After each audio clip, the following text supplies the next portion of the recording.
All right, let's just get right into it. For what feels like forever, the whole story around blockchain has been about the noise, right? The crazy hype, the wild swings of cryptocurrency.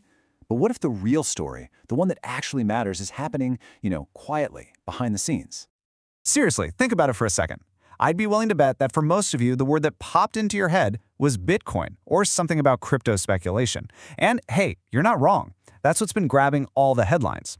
But that's just one tiny and frankly, very loud piece of a much, much bigger puzzle. So the real story we're going to unpack isn't about the hype. It's not about those volatile crypto prices. The reality, the thing that's actually happening on the ground in India, is that this technology is already solving real-world problems. It's becoming this foundational background tool that's quietly working away in things like trade, farming, and banking. So, what is this thing, really? Let's strip away all the jargon, all the complexity, and just focus on one core idea. I want you to think of blockchain as a new kind of digital trust machine. That's it. It's a way for people who might not know or trust each other to create a shared, unchangeable record of the truth, all without needing a middleman. Just keep that idea, the trust machine, in your head as we go through this.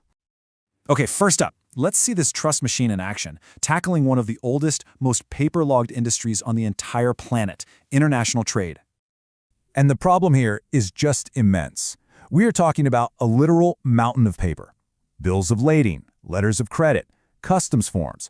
All of this stuff has to be physically sent around the world, checked, and then double-checked by a whole bunch of different people. It's incredibly slow, it's super expensive, and it's just wide open to fraud. But now, look at how simple the solution becomes. Platforms like India Trade Connect are getting all the major banks and players on board. They put everyone, the buyer, the seller, the banks, the shippers, onto one shared digital ledger.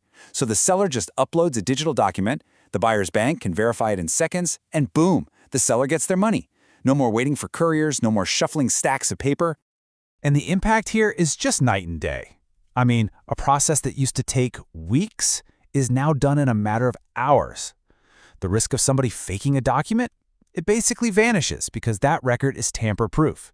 And for small or medium-sized businesses, this is a total game changer. It unlocks their cash, their working capital, almost instantly, so they can actually grow their business. All right, let's build on that. For our next example, we're moving from the big global ports right to the food that ends up on our plates. We're going to look at how blockchain can create this unbreakable chain of trust in our supply chains. We all face this, right? You're standing in the grocery store. Is that coffee really single origin? Are these veggies genuinely organic? Even more seriously, are these medicines authentic? Our traditional supply chains are often just a black box. It's almost impossible to really trace a product's true journey from start to finish.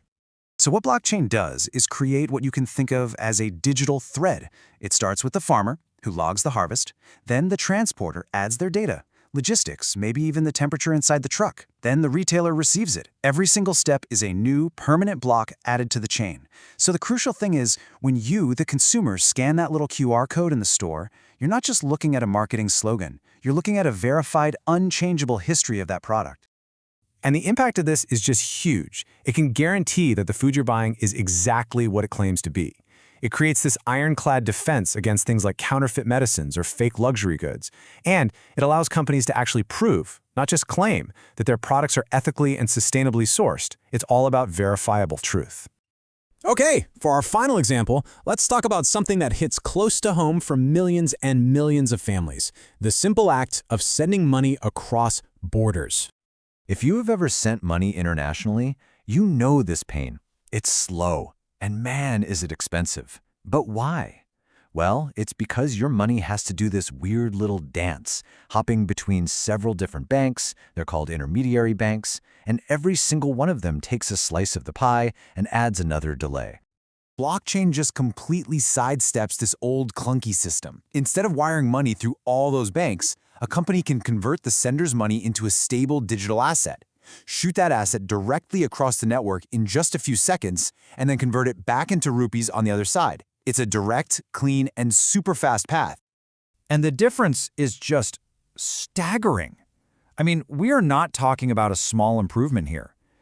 We're talking about going from 3 to 5 business days down to just a few minutes. So what does that mean in the real world? It means more money actually makes it home to the families who need it thanks to way lower fees. It means they get that money almost instantly, any time of day, any day of the week. And everybody, both the sender and the receiver, can see exactly where the money is in real time. No more guessing games. So, when we step back and we look at these three totally different examples, trade, food, and money, a single powerful theme starts to emerge. This really is a quiet revolution. You know, I love this quote from the source material because it just perfectly captures what's happening. The real work of blockchain isn't happening on some flashy trading chart. It's happening in the essential background systems that actually power our economy. And it all comes back to that one core idea we started with. The hype? That's temporary. But the technology's true, lasting power is its ability to build this new foundation. It's a digital trust machine, creating a single, shared source of truth where before there was just doubt, delay, and a whole lot of inefficiency. And that's really the key takeaway here. This isn't theoretical stuff anymore. It's already transforming trade, supply chains, and payments. So the real question to leave you with is this. What's next? What other complex, messy systems in our world, I mean, think about things like voting or healthcare records, could be completely rebuilt on this new foundation of digital trust? Because this quiet revolution, well, it's only just getting started.